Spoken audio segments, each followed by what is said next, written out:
तमेव केवलं कर्तासि तमेव केवलं धर्तासि तमेव केवलं हर्तासि तमेव सर्वं खलिदं ब्रह्मासि त्वं साक्षादात्माश्रित्या कृतमस्मि सत्यमस्मि अवतमाम् अवक्तारम् अवश्रोतारम् अवधातारम् अवधातारम् अवादूचान्नववशिष्याम् अवपश्चात्तात् अवपुरस्तात् अवोत्तरात्तात् अवदक्षिणात्तात् अवचूर्ध्वात्तात् अवाधरात्तात् सर्वां पाहि सुमन्तादो त्वं माङ्मयस्त्वं चिन्मया त्वमानन्दमयस्त्वं ब्रह्ममया त्वं सच्चिदानन्दोऽसि त्वं प्रत्यक्षं ब्रह्मासि त्वं ज्ञानमय विज्ञानमयसि सर्वभिरापो निलो नमः त्वं चतुरादिवाग्वदानि त्वं गुणत्रयाधितः त्वं देहत्रयाधितः त्वं कालत्रयाधितः त्वं मूलाधारो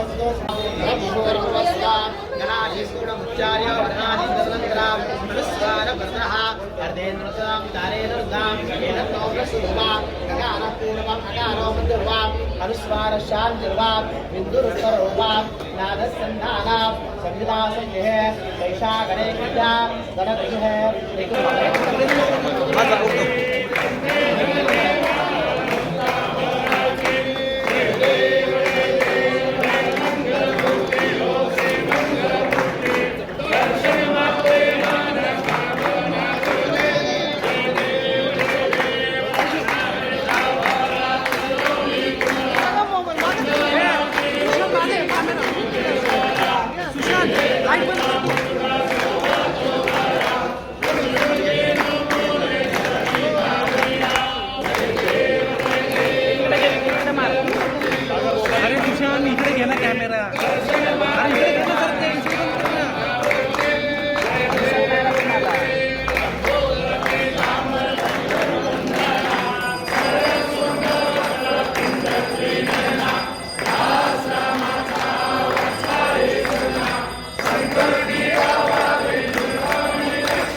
आजच्या दिवशी सगळे विघ्न सरावी प्रार्थना करतच आहोत.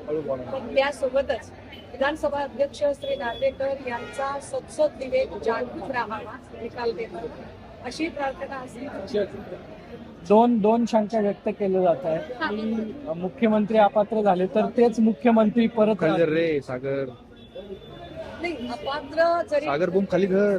आज मला माहित नाही निकाल काय असणार आहे आणि कुठलाही निकाल असला तरी त्याला सामोरं जाण्याची तयारी आहे. मात्र समजा जर अपात्र ठरेल, फर्स्ट अँड वर्स्ट सिच्युएशन, त्याची शक्यता फार फार धुसर आहे. पण फर्स्ट अँड वर्स्ट अपात्र ठरले तर मला असं वाटतं त्याची तजवीज भाजपाने आधीच केलेली आहे. राष्ट्रवादीचा एक मोठा गट फोडून जो त्यांनी जोडून घेतलेला आहे त्यानुसार कदाचित सन्मान्य अजितदादांना मुख्यमंत्रीपदी बसवण्याची ही पूर्वतयारी असू शकते. एक डिग्निफाईड एक्झिट ते शिंदे साहेबांना अजितदादांचा तिकडे म्हणजे शरद पवार मुख्यमंत्री होतील म्हणजे याचा तर निकाल विरोधात गेला. जर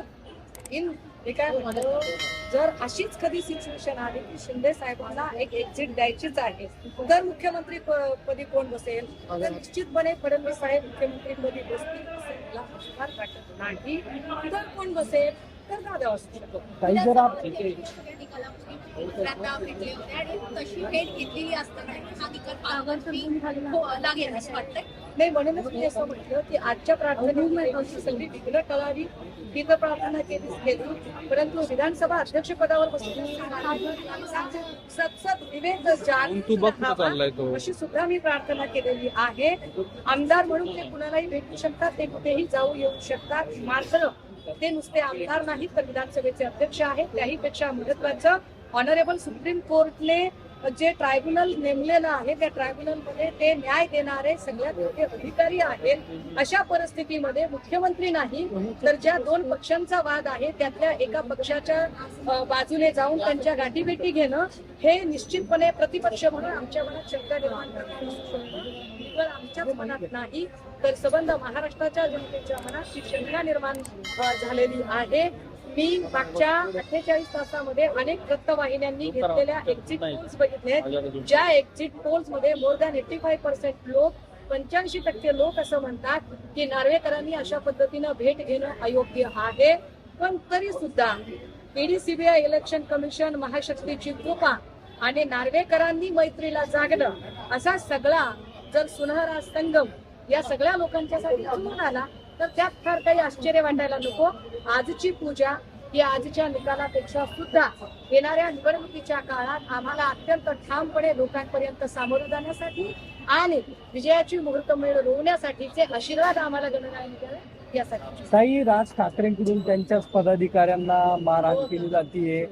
सगळं कसं बघतं? सगळे माथडी कामगार आहेत. एका साईडला बोललं जातं की शिवसेनेवरती राज ठाकरे आणि मनसेकडून टीका केली जाते आणि तेच त्यांच्या पदाधिकाऱ्यांना मारहाण करतायत. 2 गटात भिडलं जाते.